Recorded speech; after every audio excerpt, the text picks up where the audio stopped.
Episode 107۔ میں نے آنکھیں بند کر کے اللہ کا نام لیا اور پنجوں کے اسپرنگ پر اچھلا۔ وہ صرف 1 سیکنڈ کا یا اس سے بھی کم وقفہ تھا جس میں میری کوشش سے کچھ نہیں ہوا، سب خود بخود ہو گیا اور اس کی رضا سے ہوا جو انسانوں کے فیصلوں کو ناکامی یا کامیابی سے دوچار کرنے پر قادر ہے۔ میرے ہاتھ فولادی شکنجے کی طرح کنار پر جم گئے اور میرا جسم اوپر اٹھ گیا۔ روشن دان کی گہرائی 1.5 فٹ کے قریب تھی۔ ایگزاسٹ فین اس طرح لگایا جاتا ہے کہ ان کی موٹر اندر کی طرف رہے تاکہ بارش کا پانی موٹر کی جالی سے اندر جا کے اسے شارٹ نہ کرے۔ اس کے 3 یا 4 پروں کو لوہے کے مضبوط حلقے میں باہر سے نٹ بولٹ لگائے جاتے ہیں۔ اگلی کوشش میں میرے ایک ہاتھ نے اس پنکھے کی جالی کو پکڑ لیا۔ لوہے کی گرل کے اندر سے نکل آنا ممکن نہیں تھا۔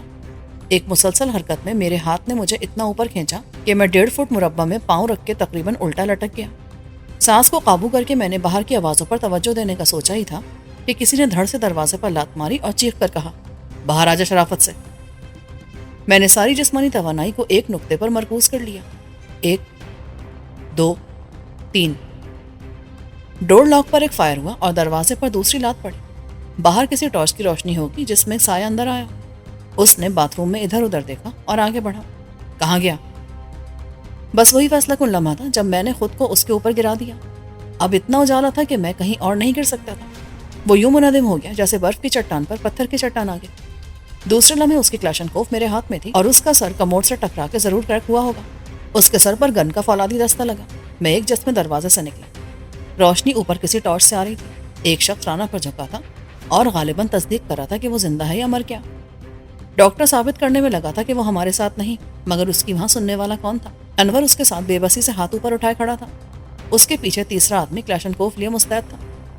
نیچے رکھ دے گن، اس نے بھاری بیٹھی ہوئی آواز میں مجھے حکم دیا۔ میں اپنی جگہ منجمد ہو گیا۔ میری جدوجہد رائگاں گئی تھی۔ کوئی شکل کیا دیکھ رہا ہے؟ مرنا چاہتا ہے کیا؟ میں نے جیتی ہوئی بازی ہار دی اور آہستہ آہستہ گھٹنوں کے بل جھک کر کلاشنکوف کو فرش پر رکھ دیا۔ اس نے انور کو دھکیلا۔ میں اور وہ ایک ہی صف میں آگے پیچھے ہو گئے۔ ڈاکٹر مجھ سے چند قدم آگے تھا۔ رانا کا فرش پر طبی معائنہ کرنے والا اٹھ کھڑا ہوا۔ یہ تو مر گیا ہے۔ وہ اچھی طرح دیکھ لیا؟ تم دیکھ لو، نہ سانس آ رہی ہے نہ نبض چل رہی ہے۔ چھوڑ اسے، اب ہمیں نکلنا ہے، میرے پیچھے والا بولا جو انہیں کمان کرا تھا۔ فرش پر اینٹوں کے ڈھیر پر قدم رکھتا انور چھت کے شگاف کی طرف چڑھنے لگا۔ 2 طرف سے 2 قاتل ہمیں غلط حرکت پر بھون ڈالتے۔ میں حیران تھا کہ نیچے تو ہم بے بس اور مجبور تھے، اوپر سکندر کی ناقابل شکست سمجھے جانے والی سیکیورٹی کدھر گئی؟ وہ خود کہاں ہے؟ روبی اور ریشم کہاں ہے؟ کیا ہماری طرح سب پکڑے گئے؟ ڈاکٹر، میں اور انور اس چھوٹے موٹے محل جیسے گھر کے عقبی حصے میں طلوع ہوئے۔ اس طرف آنے کا مجھے کوئی اتفاق پہلے نہیں ہوا تھا۔ 100 گز کے فاصلے پر جو فصیل تھی وہ 10 فٹ اونچی تھی۔ اس پر بھی خاردار تاروں کی 3 قطاریں تھیں جس کو ہر 8-10 فٹ کی دوری پر نصب لوہے کے ڈنڈوں نے سنبھال رکھا تھا۔ شاید ان میں کرنٹ بھی ہوگا، لیکن سب انتظامات دھرے رہ گئے تھے۔ وہ چوروں کی طرح نقب لگا کے آئے تھے۔ باہر ایک ایکسکویٹر کھڑا تھا جس کا کرین والا فولادی پنجہ مٹی، پتھر، ملبہ سب سمیٹ کر کسی ٹرک میں ڈال سکتا تھا، مگر اس کے استعمال کی نوبت نہیں آئی تھی۔ ایک ٹریکٹر نے کچھ راستہ بنایا تھا، باقی مزدوروں نے۔ مجھے ادھر ادھر کچھ لوگ بحث و حرکت پڑے نظر آئے۔ یہ وہی لوگ تھے جو امدادی کام کے لیے طلب کیے گئے تھے۔ وہ سامنے سے اپنی مشینری کے ساتھ پہنچے تھے۔ پچھلی طرف سے داخل ہو کے 4 بدماش ان میں شامل ہو گئے۔ انہیں پتہ بھی نہ چلا، اب ان کو اٹھا کر گاڑیوں میں ڈالا جا رہا تھا۔ یہ بڑا دلخراش منظر تھا۔ انور نے پوچھا، کیا تم نے ان سب کو مار دیا ہے؟ ہاں، اب یہ مت پوچھنا کہ کیسے، ورنہ مار کے بتانا پڑے گا۔ باقی 3 کو کمان کرنے والا ہو رہا ہے۔ ڈاکٹر رونے لگا۔ ارے ظالمو، مجھے تو جانے دو، قسم اللہ پاک کی یہ مجھے میرے گھر سے زبردستی لائے تھے، میں تو ڈاکٹر ہوں۔ کچھ فاصلے پر ایک ایمبولینس کھڑی تھی اور ایک فائر بریگیڈ کی گاڑی۔ ڈرائیور کسی میں نہیں تھا۔ ان میں سے ایک نے ایمبولینس کا پچھلا دروازہ کھولا اور انور کو اندر دھکیل دیا۔ میں نے مزاحمت لاحاصل سمجھی اور خود ہی چڑھ گیا۔ ڈاکٹر ابھی تک واویلا کر رہا تھا اور ہم سے لاتعلقی ثابت کر کے یہ چاہتا تھا کہ اسے اصل مجرمان سے خارج کر دیا جائے، مگر گیہوں کے ساتھ گھن کی طرح وہ بھی اس انجام کی طرف دھکیلا جا رہا تھا جو ہمارا نصیب تھا۔ مجھے واقعی اس پر افسوس ہو رہا تھا کہ وہ خواہ مارا گیا۔ 4 افراد کے اس گروہ کی ساری حکمت عملی میری سمجھ میں آ چکی تھی جو انتہائی ذہانت سے مرتب کی گئی تھی۔ وہ پیچھے سے داخل ہوئے تھے اور اب اعلانیہ سامنے سے جا رہے تھے۔ ان میں سے ایک نے فائر بریگیڈ کی گاڑی سنبھال لی تھی، دوسرا ایمبولینس ڈرائیو کر رہا تھا۔ یہ دونوں سڑک پر سے گزرتی ہیں تو سائرن بجاتی ہیں کہ راستہ دو، ہٹ جاؤ، اور سائرن کی آواز پر لوگ خود بخود ایک طرف ہو جاتے ہیں۔ اب وہ واپس جا رہے تھے، نہ آتے وقت سیکورٹی ان کی راہ میں حائل ہوئی ہوگی اور نہ اب ہوگی۔ میں دونوں گاڑیوں کے چلاتے سائرن سن رہا تھا اور مجھے ان کی تیز رفتاری کا بھی آئیڈیا تھا۔ گیٹ پہلے سے پورے کھول دیے گئے ہوں گے اور تشویش زدہ چہروں والے گارڈز ایک طرف کھڑے ہوں گے. ہم گیٹ سے گزرتے وقت ایک ساتھ گلا پھاڑ کے چلاتے, تب بھی ہماری آواز کوئی نہ سنتا نہ سمجھتا کہ حقیقت کیا ہے. اور ایسا ہی ہوا. اسٹریچر ایمبولینس کے وسط میں لمبائی کے رخ پر تھا. وہ چالاک لوگ, انہوں نے ڈاکٹر کو اسٹریچر پر لیٹنے کا حکم دیا اور وہ فوراً مردے کی طرح لیٹ کے ساکت ہو گیا. اسٹریچر کے دونوں طرف مجھے اور انور کو فرش پر بٹھا دیا گیا. ایمبولینس ٹویوٹا کی ہائیس تھی. ہم ڈرائیور کے بالکل پیچھے درمیانی پارٹیشن سے کمر لگائے بیٹھنے پر مجبور تھے. دو موت کے فرشتے ہم سے دور پچھلے گیٹ سے کمر لگائے چوکس کھڑے تھے اور ان کے ہاتھوں میں اب کلاشنکوف نہیں بلکہ جدید خودکار پستول تھے. میرے اور انور کے خیالوں کی سمت ایک ہی تھی کہ یہاں بات کرنا لاحاصل تھا.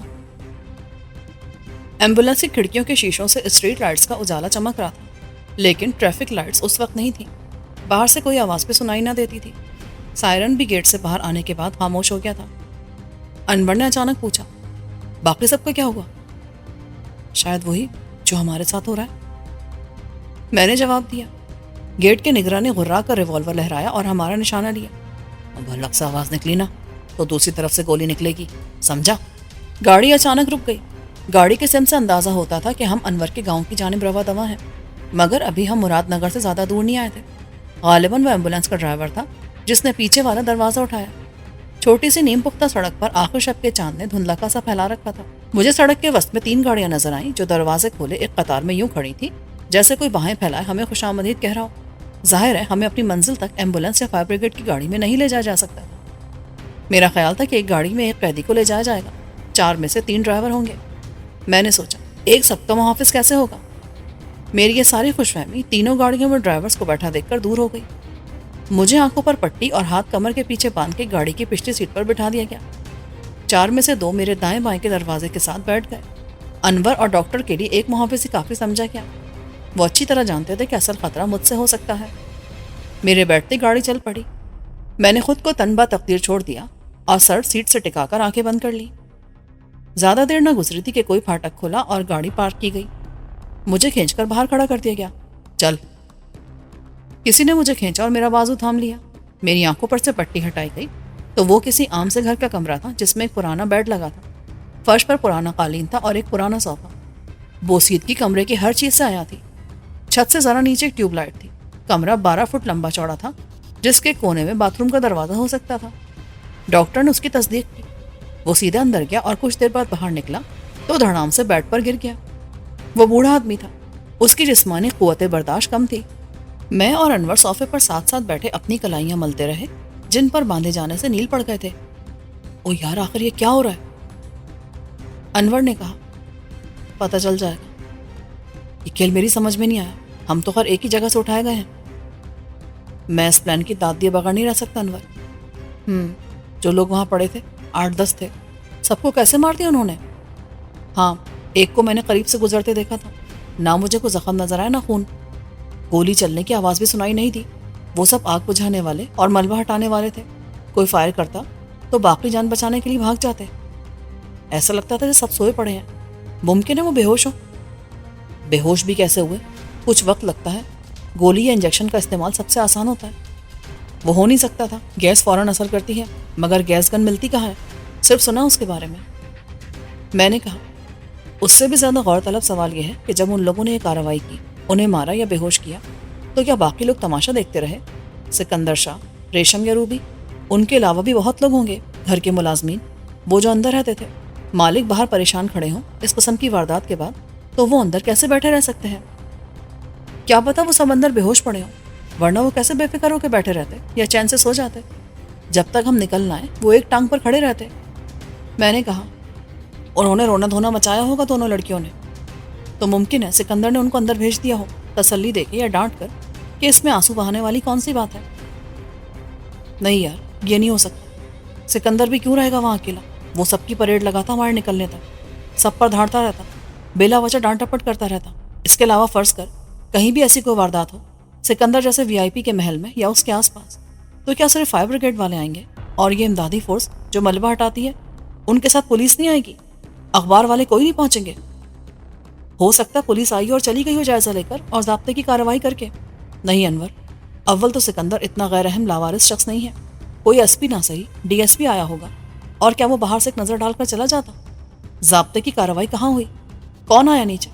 ہمارے برآمد ہونے تک انہیں رکنا چاہیے تھا۔ مجھے واقعی سمجھ نہیں آئی۔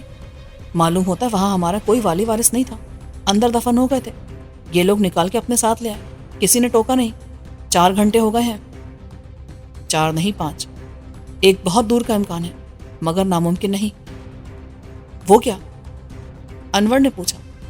یہ اندر کا کام ہے، انسائیڈ جاب، بالکل فلمی آئیڈیا۔ اندر کا؟ اندر سے کس نے ان کی مدد کی اور کیسے؟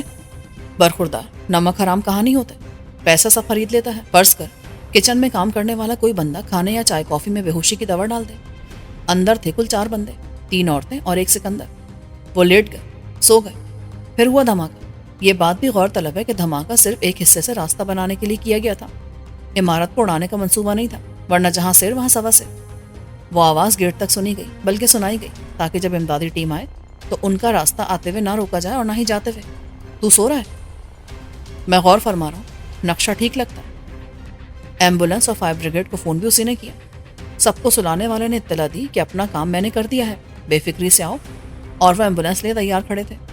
آگ بجھانے والی گاڑی خود آئی ان کی اطلاع پر۔ ملبہ ہٹانے والی مشینری تو اندر ہی ہوگی شاید، سکندر کی اپنی، ان کا زیادہ کام نہیں تھا۔ پولیس کو فون ہی نہیں کیا گیا تو وہ آتے کیسے؟ جن کو آنا تھا وہ پہنچ گئے، کچھ سامنے سے کچھ پیچھے سے۔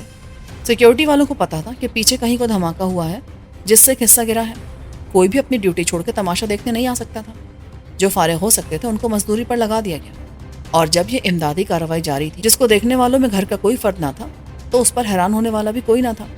بر وقت اندر سے چائے لائی گئی جو سب نے پی، اور اب آنکھ کھلے گی تو سب خواب جیسا لگے گا۔ بے ہوشی کی یا نیند کی دوا کا اثر 6 گھنٹے تو رہے گا نا۔ 1-2 گھنٹے میں اندر والے بھی رفتہ رفتہ ہوش میں آنے لگیں گے تو صبح ہو جائے گی۔ ہلچل اس کے بعد شروع ہوگی جب فائر بریگیڈ اور ایمبولینس کے آنے جانے کی کہانی سمجھ میں آئے گی۔ سکندر بے وقوف نہیں ہے، فوراً سمجھ جائے گا کہ اندر والوں کی بے خبری کی وجہ کیا ہو سکتی ہے۔ سب کی شامت آ جائے گی، پولیس کھارو دھڑ کے معلوم کر لے گی۔ خاک معلوم کرے گی، کسی کو کچھ پتا ہوگا تو بتائے گا نا۔ نکل گیا سانپ، اب لکیر پیٹ۔ یہ کام کرانے والے اپنے مددگار بھی ساتھ ہی لے گئے ہوں گے، اور ممکن ہے اب تک اسے مار کے کہیں پھینک بھی گئے ہوں۔ وہ مجھے دیکھتا رہا۔ پیرو مرشد، بڑی دور کی سوجی ہے تجھے، پر ٹھیک سوجی ہے۔ ایسا ہو سکتا ہے، بلکہ ایسا ہی ہوا ہے۔ کاش ایسا ہی ہوا ہو، یعنی بس ہم 2 ہی گرفتار ہوئے ہوں، باقی لوگ محفوظ ہوں۔ انور یکلخت اداس ہو گیا۔ یار، ماں کی کوئی خبر نہیں، پھر بات ہی نہیں ہوئی ان سے۔ مجھے معاملہ گڑبڑ لگتا ہے۔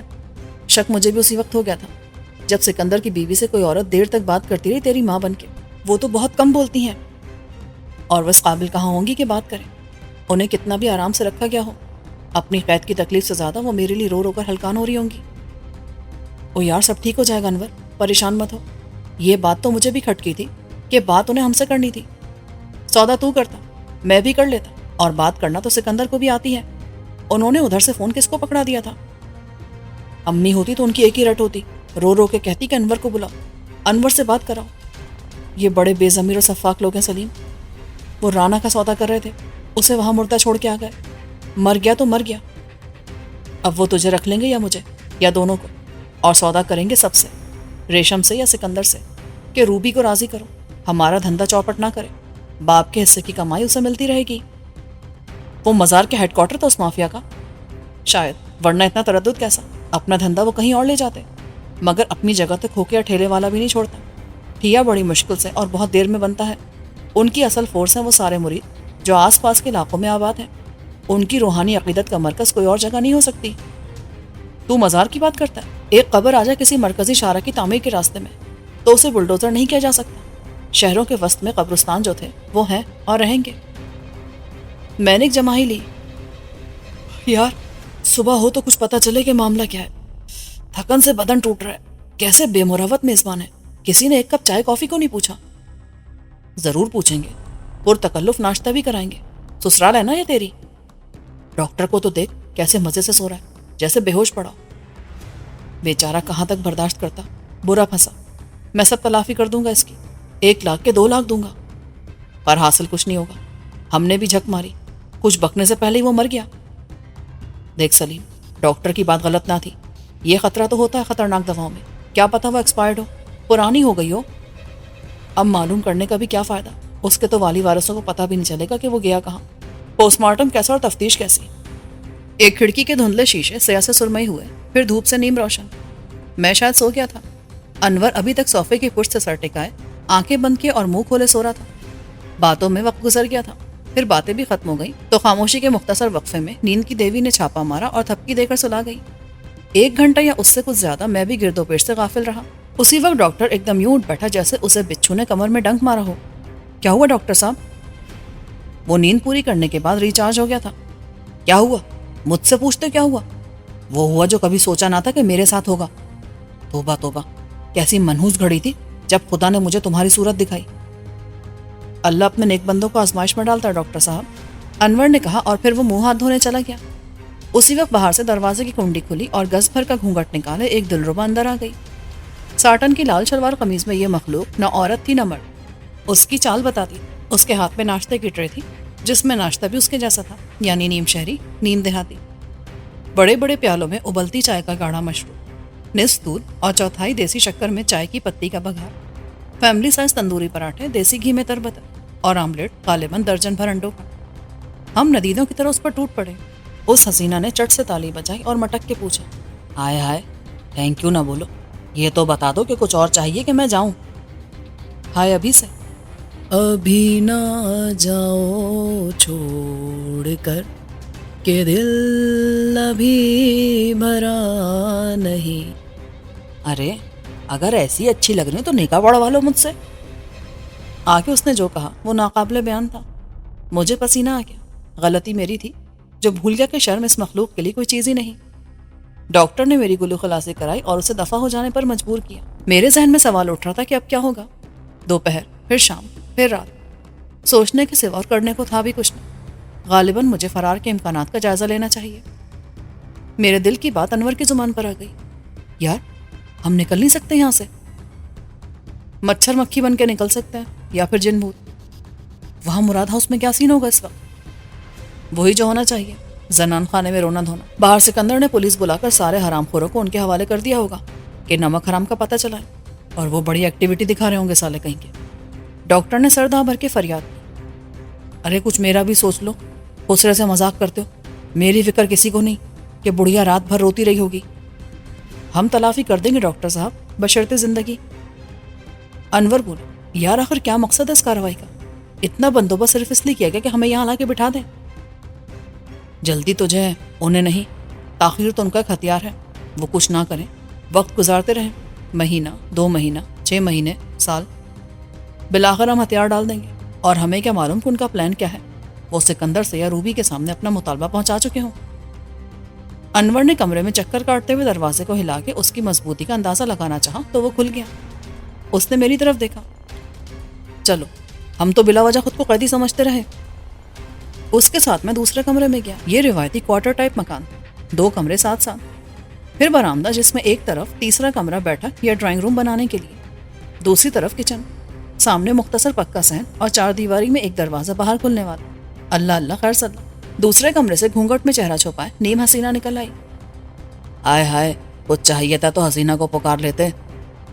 نام تو اچھا حسینہ تمہارا، چاہیے تو ہمیں بہت کچھ، مگر شرم آتی مانگتے ہوئے، کیا کہیں؟ اے میں قربان جاؤں، ابھی اتارتی ہوں تیری شرم، اپنے یار سے کہو منہ دوسری طرف کر لے۔ میں گھبرا کے پیچھے ہٹ گیا۔ حسینہ مجھے شک ہے تم وہ نہیں ہو جو خود کو ظاہر کر رہی ہو، یہ اوور ایکٹنگ ہے۔ انور باہر کے دروازے کی کنڈی کھولتے کھولتے رک گیا اور پلٹ کر دیکھنے لگا۔ حسینہ کی ساری شوخی ختم ہو گئی تھی۔ اس نے پل بھر کے لیے گھونگھٹ اٹھا کے اپنا چہرہ دکھایا اور پھر آنچل گرا لیا۔ زبان سے اقرار کیے بغیر اس نے میرے شک کی تصدیق کر دی تھی۔ یہ چہرہ تمہارا دیکھا ہوا لگتا ہے۔ میں نے کہا، یہ وہی ہے۔ انور نے روانی میں کہا۔ حسینہ نے ہونٹوں پر انگلی رکھ کر اسے خاموش کر دیا۔ یہ امید کی پہلی کرن تھی، حسینہ کے روپ میں ہمارا کوئی ہمدرد تھا۔ انور مسکرایا اور پلٹ کر دروازہ کھولنے لگا۔ باہر کچھ بھی نہ تھا۔ بظاہر ہماری نگرانی پر معمور کوئی نظر نہ آتا تھا، لیکن یہ ناممکن نہیں تھا۔ کسی نے اتنا تردد بلا وجہ نہیں کیا تھا۔